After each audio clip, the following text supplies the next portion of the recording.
All right, so we were talking a little bit before we started about Good Kid, Mad Kid being Kendrick Lamar's best album. Good Kid, Mad City. Matter of fact, damn, I said that like I was glitching or something.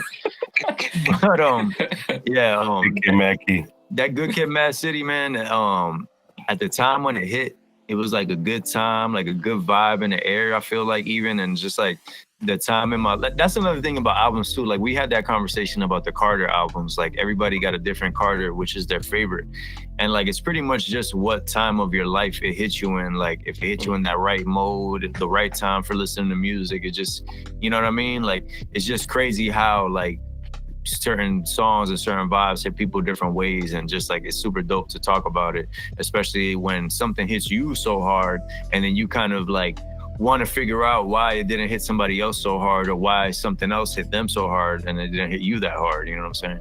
Mm-hmm. It's funny, like when you say that about the Lil Wayne topic, it kind of reminds me of my fiance, because she is not really a big hip hop fan. You know what I'm saying? She's very versatile with the music choice. Like she can ride to Broadway music. You know what I'm saying?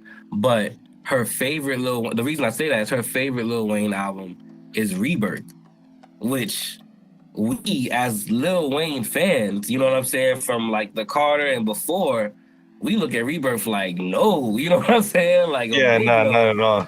You know what I'm saying? But that album for her hit her at a time when I forgot what that album it is. Bro, it's like, that's when he was tapping into the rock, And that album is like, she enjoyed that music so much at that time that it just hit her at the right time, you know what I'm saying? But somebody like me, or probably Lester, or even you, when you're listening to Lil Wayne, when it's the Carter, you know what I'm saying? It's like, bro, come on, son, What's how big track he had on there?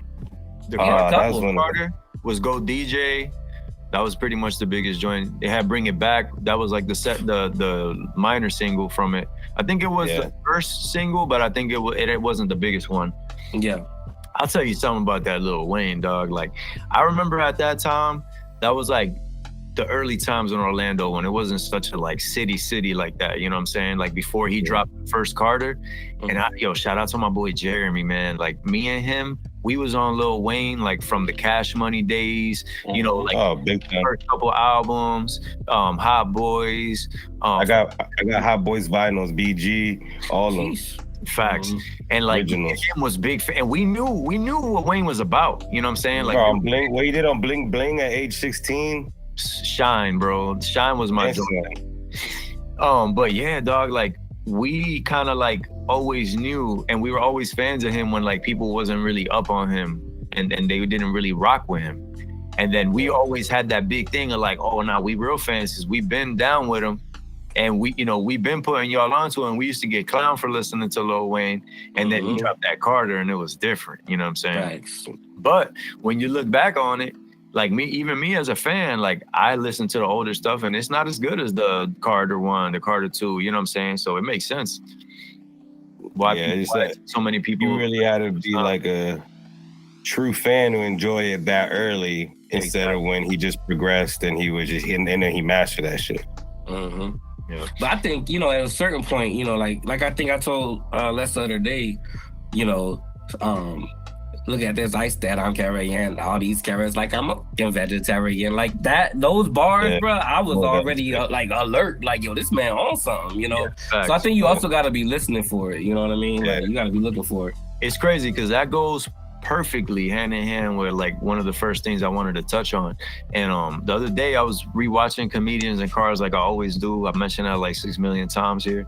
But if y'all haven't tapped in, it's a super dope little show. It's something dope that you could just have on in the background. Episodes are super short, like 11 to maybe 20 minutes each episode, you know what I mean? So it's kind of just dope to like kind of do your thing too, like while it's on. But one of the comedians that was on there, I don't remember who it was, but he said something real dope that kind of got me thinking. Like, he was just talking about like him as a comedian. He was saying that there was a time in those first few years that if anybody would have came to him and told him, you're crazy for doing this comedy thing, you suck, you're not good, you're not getting better, like they would have been right. Like anytime in those first couple years, anybody in his life could have came and told him, dog, give it up, you are trash. But you know, he's telling this story on arguably the biggest show for comedians that everybody's gonna see, talking to one of the greatest comedians of all time, being recognized as a great comedian. So it's kind of like got me thinking, like, man, like how many people gave something like like, let's say they were super on it, just working super hard, trying to do something for 19 years. And that 20th year would have been that breakthrough. But they said, hey, man, it's been 19 years. Enough is enough. And there is, right? There's people, especially in the entertainment industry, as far as actors or even singers sometimes. Singers not too likely, but actors who get their big break like at age 40 or something, you know? And it's just crazy, like, we always want everything like on our time, you know what I mean? Like everybody wants to be that young superstar. Everybody want to be the fresh out of high school or still in high school. Wow, you're just so dope at everything that you're the one, you know, you're the top of whatever you do. But it's like everybody ain't like that. Those are few and far between. And even a lot of times when you see a lot of those people, they most of the time don't have a life that you envy. You know what I mean? Like you look at a lot of these Nickelodeon stars, and one of the big producers for you know, Nickelodeon that put on a lot of those shows that we all know and have heard of and have watched as kids, or have seen kids that we know watching them and stuff. Like a lot of stuff came out about him, about the stuff that he was putting those kids through. Yeah. And it's just kind of crazy to think about it. Like, that's the wifey of documentary.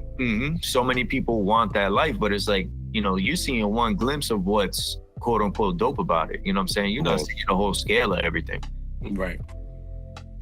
Yeah, and that's why I hear stories like y'all as far as how y'all grew as artists. And that's literally like self-driven, because if y'all really sat around listening to everybody your whole life other than yourself, y'all might have not been to the point where y'all at today. Facts. I always look at music, especially like, you know, every once in a while that meme surfaces of like, oh, are you having a bad day? Well, at least you're not trying to be a rapper. You know what I'm saying?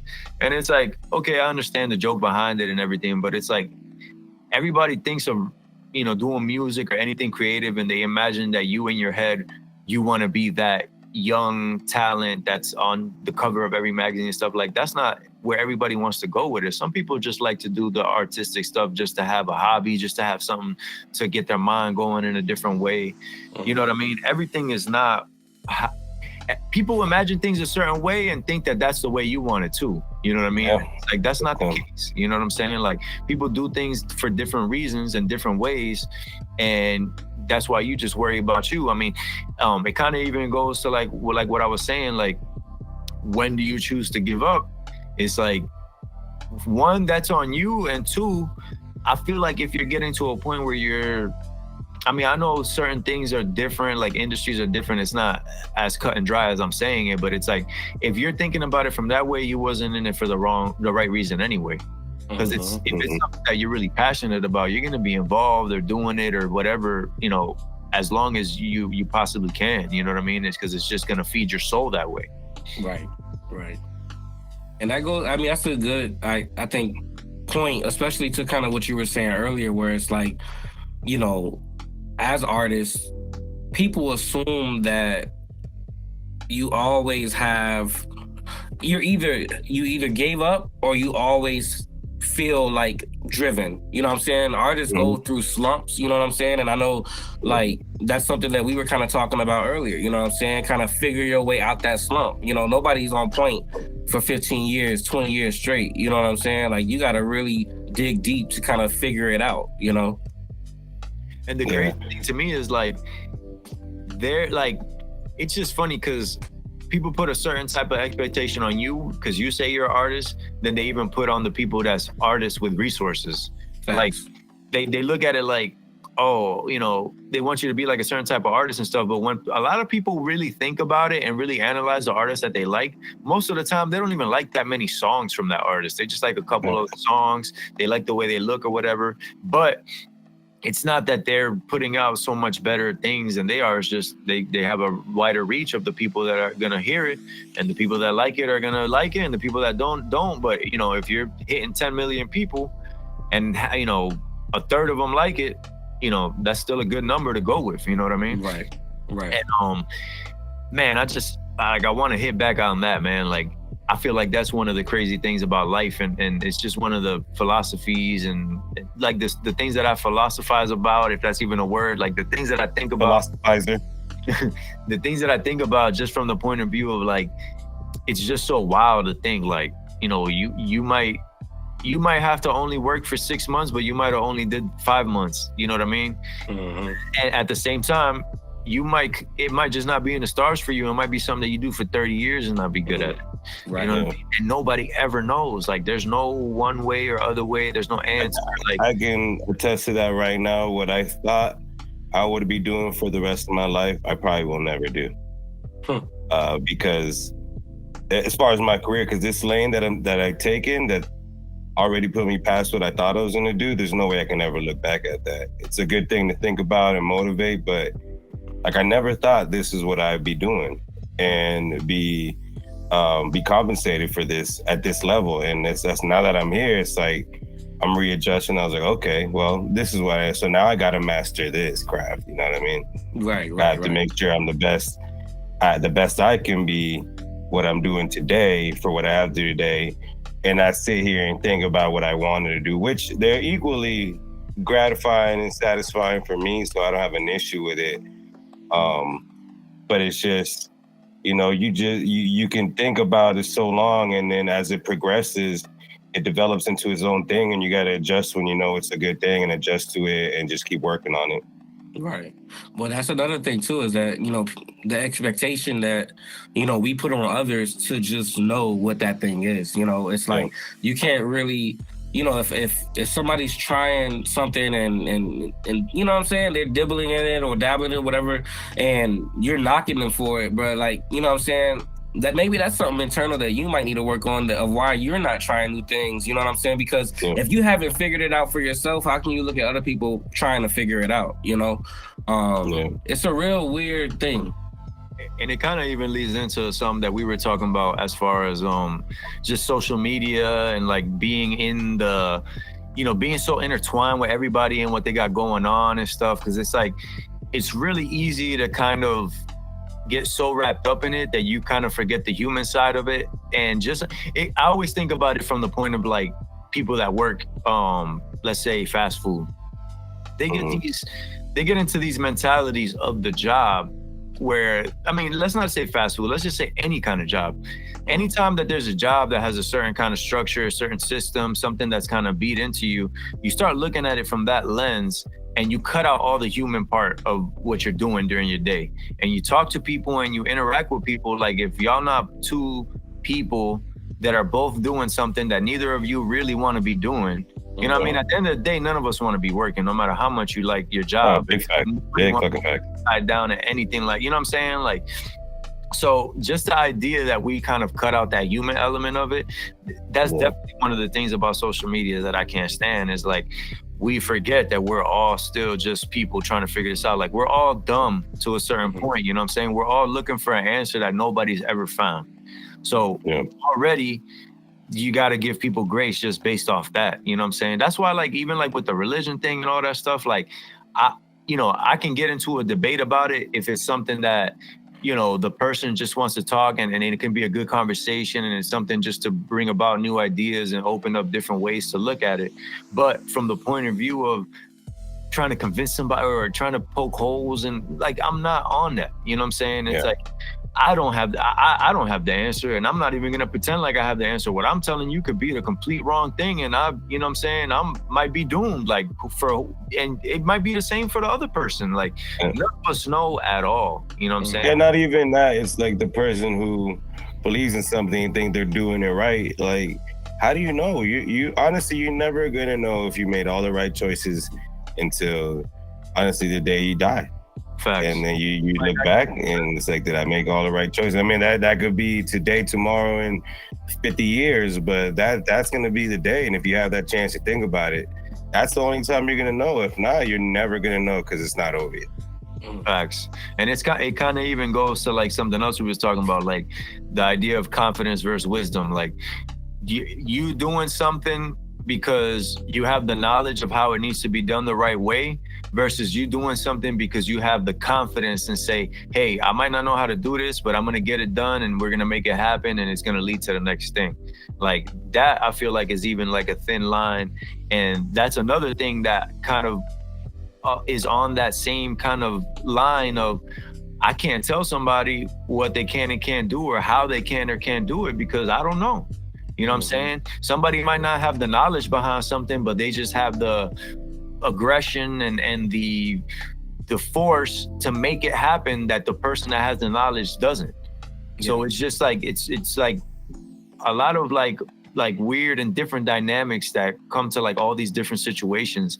And it's just, like I said, it leads back to that first thing is like, when you're doing something, we will never know if that's going to be a fruitful thing, no matter what it is. You know what I'm saying? Like, and that's even something like in business, like why they preach so much to do your business in industries that have been around for hundreds of years, because that's the most sure thing that's going to still be around. Even that you don't know, because, you know, institutions fall every day.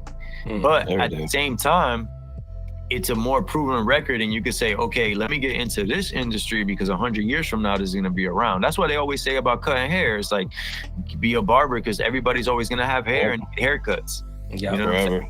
It's like probably one of the longest stay in the industries. You know what I mean? But, you know, you made a good point, and I think while you were saying it, I realized how intrigued I am with when someone, I would say special, but in my opinion, special. And what I mean by that, somebody that's wise, somebody that's been through something that reaches a point where they're recognized. You know what I'm saying? And that speech that they give, or, you know, that moment, I always find that moment very intriguing because, like, you can tell who really put in work and who really had setbacks and who really, you know what I mean, went through the mud to get to where they are. Usually in that moment, you know what I'm saying? Like, I feel like those overnight, sensations, you can hear the overnight sensations even in those moments, you know? But somebody that worked 10, 12, 15 years to finally get to this point, you can hear it. And I think, you know, that's why I'm so intrigued with those kind of like speeches, or, you know what I mean? Like those award ceremonies when those kind of people are recognized.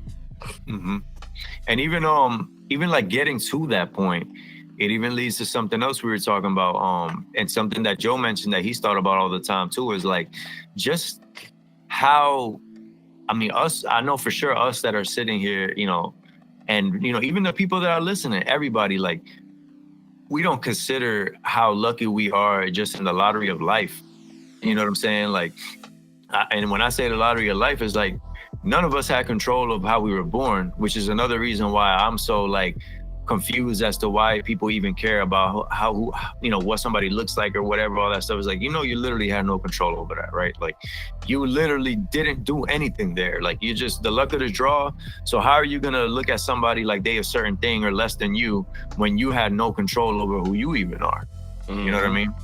But anyway, it's just like, there's, you know, places and dates and time and certain eras and just different situations that you could have been born in another year, in another situation. Just, you know what I mean? Like, you could have been a kid just getting ready to graduate high school, the whole world in front of you, bang, the Great Depression or World War II or World War I, whatever. Hey, you going to the army, or you getting drafted, you going overseas, and you gonna die in 3 months. Like, bro, I mean, there's just so many. I mean, and you don't even have to look that far. Like, there might be somebody a couple blocks from you that's just living the worst possible life imaginable. Like, there's just so many things that could have happened, and so many situations you can be in that literally, like, it sounds like a stupid cliche, and it's something that we always say and talk about, but it's like that whole thing of like, could be worse. Somebody tells you that and you kind of discount it, like I don't care, because at the same time, people don't like hearing that, but it's very, very true. That should motivate you. Exactly, because you look at it like, yeah, but I'm going through this right now, so what does that apply to me? It does apply to you, because you have the privilege to even have that problem right now. You know what I'm saying? Like, that's how I always look at, like, for example, like, I had a lot of rough times growing up. So as an adult, I don't allow anything that's not real to be a problem in my life. And when I say real, it's like something that's gonna affect, you know, my family, you know, the food on my table, my security. Like, if it's not anything like that, it's silly to me. You know what I mean? Everybody don't operate like that. Like, somebody might come and start telling me some gossip or something, and the way I respond offends them, but it's because I don't even operate in that wavelength. Like, there's no way that can be important to me. You know what I'm saying? Like, I can't even put it in my mind as a thing that's serious. You know, it might be serious to you, but I can't even do that. You know what I'm saying? And that's something that kind of even goes back to the it could be worse thing, because I've been in worse. You know what I'm saying? And even my worst is nothing compared to somebody else's worst. So it's like you're always lucky in a sense, and I don't know. And it kind of even just goes back to the stuff that we've talked about before about like creating your own life. Like, I'm always even fascinated in like why people don't wake up or snap out of it, or the light never turns on. You know what I'm saying? Like, that's something that always has been so like fascinating to me. Like, or even people that I know for a fact, because we grew up around each other, that they had a leg up on me. They had a 100-yard lead in the race, and I've lapped them 100 times by now. And it's like, how and why? Like, you were way better positioned. You should have been, you know what I'm saying? Like, we were kind of doing the same things. Like, what happened? You know what I'm saying? Yeah, that's the outside looking in thing. And, you know, a lot of people deal with that. And you see the people around you and you don't know their problems, but they might be living a little better than you, and you look at them like they hit the lottery. Meanwhile, they got all these crazy shit that they're dealing with. You just have no idea what it is, you know? I think everybody has to deal with some shit in the long run, whether, you know, everybody. And it's just like, you got to just focus on what you got and your problems. I think it was, what was that movie? In 1988, that skateboarding movie that Jonah Hill did, and there was a quote in that movie. Right? What was it? I haven't seen it yet, but it's on my radar. Yeah. The dude goes, if you and a group of people all threw your fucking problems in the pile, I bet you'd only pull your problems back out. You know what I mean? Real. That's dope. I never heard that, and it's super dope, man. Yeah.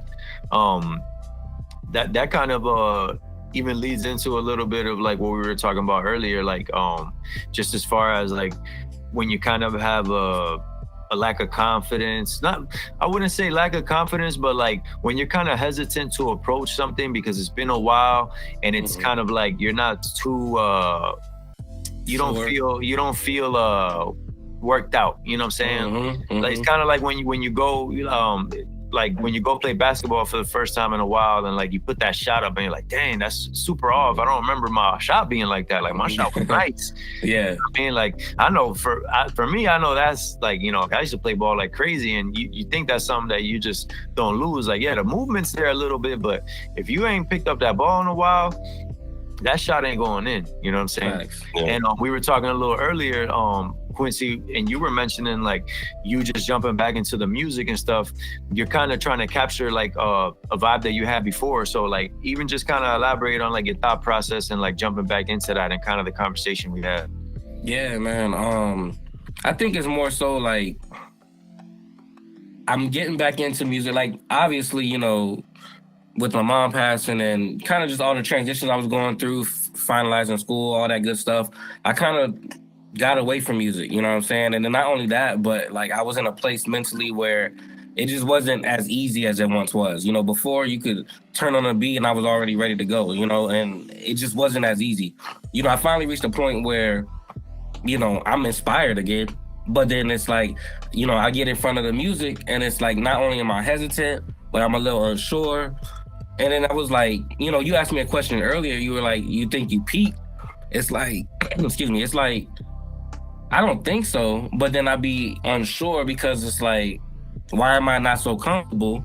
But then you'll give me something like the 100 record, and then I come on there and I feel great about it. I knock it out in 20 minutes. You know what I'm saying? So it's like... So to give a little context with that is like, yeah, the reason I asked you why you peaked is because you were mentioning that you were kind of trying to get back in a zone that you were a few years ago. You were using some vibes from that time as reference, and you were kind of trying to, correct me if I'm wrong, but you were kind of saying like, I'm trying to get back in that headspace so I can get back in that rhythm.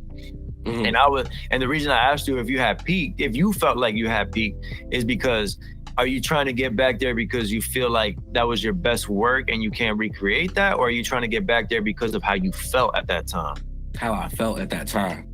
It's like, I felt at that time, bro, I felt like I was just in such a mode that, you know, I think that's why it was so easy for us to even come together and do what we did. You know what I'm saying? I just felt like I was in such a fluid mode that, like, you know, coming to you and trying to collaborate, that was easy. You know what I'm saying?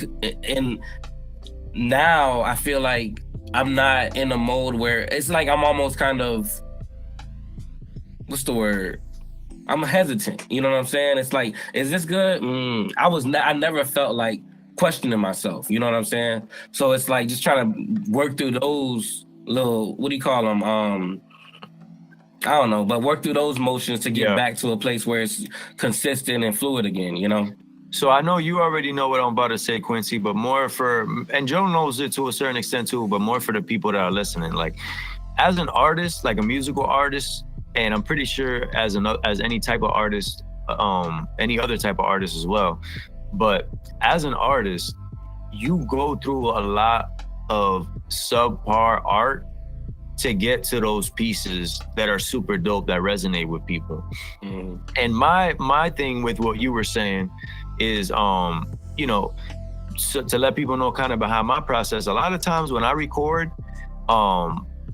most of the time when I'm by myself, but even sometimes when I go to the studio, I might give you, you know, 3 to 5 whack records, and then finally hit the stride with like the 6th or 7th one. And I might run through a few joints that I might try some ideas and like, damn, that sounds like trash, or it ain't that good, whatever, that ain't the one. And I'm constantly basically like, you know, removing the whack stuff.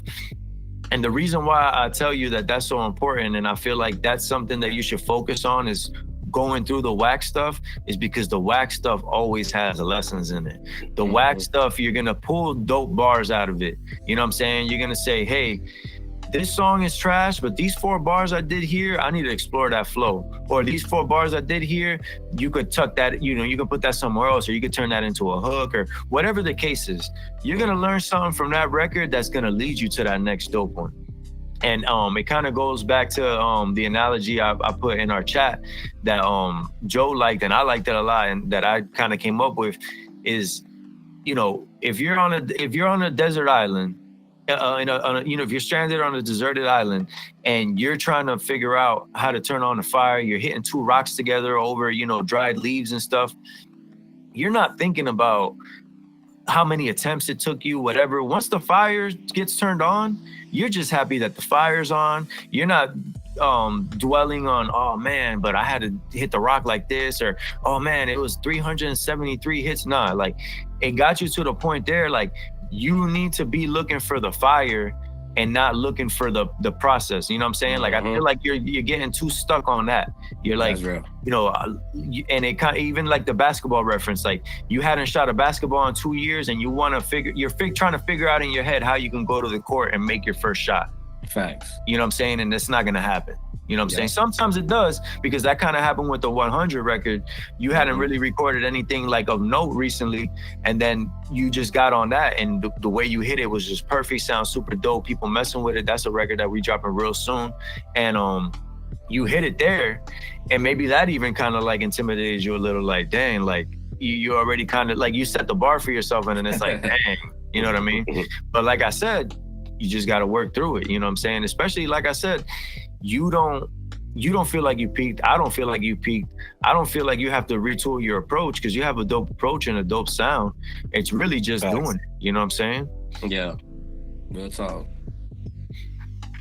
Nah, but it's good. You know, you gotta like shake the rust off, you know?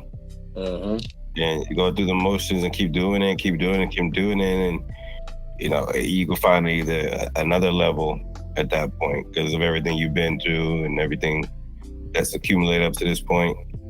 you know, that shit'll change a lot of how you're doing it too. So trying to find the old you, I find that a lot by myself. Trying to find the old me is sometimes stupid. I just gotta develop a new me in a new way that includes the old me. That's it. That's super dope that you said that, because it was something I was gonna say to Quincy too. But I kind of got lost in my own thoughts. But you know, you just gotta be. It's gonna sound corny, but you just gotta be you now. You know what I'm saying? Like the old you is the old you because you're getting back. You're looking back and reflecting on it. You know what I'm saying? So you now, you're gonna reflect on that, and you're gonna, you know, think that you had the fire then too. You know what I'm saying?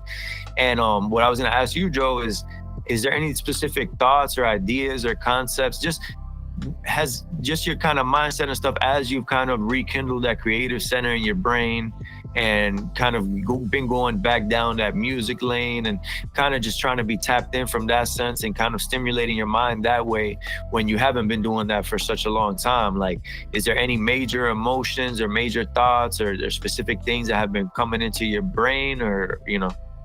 Yeah, no, it's just one thing about me, I put a lot of mental blocks up, and I don't pick and choose. Just like I go through a phase where I'm just not into music and I don't want to listen to anything new. It does, like I the word I use a lot doesn't move me. Even like I told you today, that I've watched more podcasts this week than I probably watched in the last 4 months. And it was the same way. Like I had a mental block up for just being able to sit through and listen to podcasts. And I know the creative process, like y'all got to sit through and listen to every sound and every beat. You got to listen and listen. So for me to be creative, I got to listen. I got to listen to a lot more stuff. So that's when I was like, all right, like I'm back. I used to make maybe like every 3 months a playlist with all new music, with all new songs that I love, and like I'm starting to build that. And it's just kind of putting that mental block down that I don't got time for it, or I'm not prepared to intake, you know, music and podcasts and stuff. But this lane we're going, and you know, we're being more creative, we're doing more music stuff, we're talking a lot more. I'm like, I need my intake to increase, and that kind of just that sharpens my knives, you know, sharpen my skills pretty much. That's how I look at it. It's like, if I want to be better, I got to listen to people who are doing it. If I want to get back into mixing, like I watch DJs mix on YouTube. That's something I just do randomly. I watch them blend and mix. And I was like, I can't do that if I don't know music. I got to know what's out there in order to blend. Like, Serato gives you a feature where it gives you the BPM and the key, but at the same time, I got to know the track. And I don't have time to sit there and listen to every single track just because the key and the BPM matches. I got to know the music.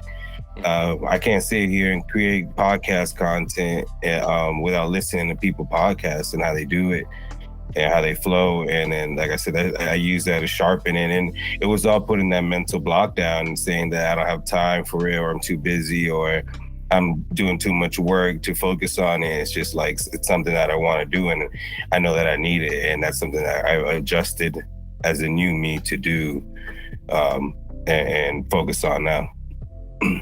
That's dope. That's dope, man. And you know, and it's dope too, just from the point of view of like, kind of like what we were talking about before, like some people get to a point where they just give up. And it's like, if it's just something that you enjoy, if it's just something that you have passion about, like you don't got to put a certain kind of expectation on it, even yourself, or feel like you have to live up to what social media says it is, or whatever the case is. You know what I mean?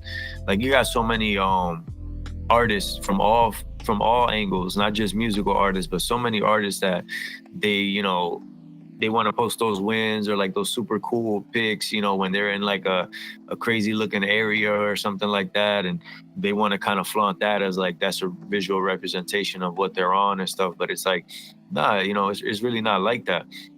And when you when you compare it to what everybody got going on and you're seeing everybody posting that kind of stuff, I mean, it's even like even something that I've been guilty of before, like being at work and seeing somebody like doing something that you want to be doing, and you're like, damn, bro, I'm sitting here at work and they're doing this. But they might have just did that, you know, 3 months ago on a weekend, Nothing came of it. They just went and took the picture and said, oh, we're working or whatever. And now you are kind of, you know, creating a narrative and operating off a narrative that you just made in your own head that could be completely opposite of what you think it is. Yeah. And that derails you and it distracts you and it affects the whole purpose of what you're doing shit for. Because even like me, like that, I was like the type of person that kind of like, as an artist, I quote unquote rebelled against the social media thing, and I didn't like the kind of presentation that it was and all this stuff. And it's like, I'm so worried about how they're, you know, how people are kind of constructing the vibe and how they want it to be, that I'm not even thinking about it from the point of view of like, I could just do it my way. You know what I'm saying? I don't have to do what they're doing. I could just do what I do and put it out there, you know? A lot of times we just kind of get in that zone where, like you said, Joe, like we just put our own mental block up and it's like, oh, I can't do this because of this. And it's like, nah, you're literally just blocking yourself from doing something. Yeah. You can do it however you want to do it. And sometimes, and then touching back to the confidence and wisdom, like I know how to DJ, I know how to blend, but I haven't done it in today's technology and, you know, today's style of music and the way like DJs really mix their own tracks. They have their own instrumentals that they use to mix all the beats and all the tracks with, and like they create that. And I was like, damn, like I was like, can I get to that level now? And I've done it before. So then I was like, okay, I'll just go back to turntables. But it's like, nah, like I can do this. And like I gotta stop thinking, going back to the old Joe with the 2 turntables and a mixer, and I was good with all my vinyls. Nah, I can do this. I can have the 2 Serato mixer shits and still do the turntables and make some crazy ass blends and mixes. Like I can do this. I'm gonna do it. And that's what I'm focusing on now, getting to that point. And that's a dope thing to tap into, just about being like artists or creators, whatever you want to call it, is like, not, you know, as far as you know, monetarily is concerned, none of us here have made it when it comes to our art. You know what I'm saying?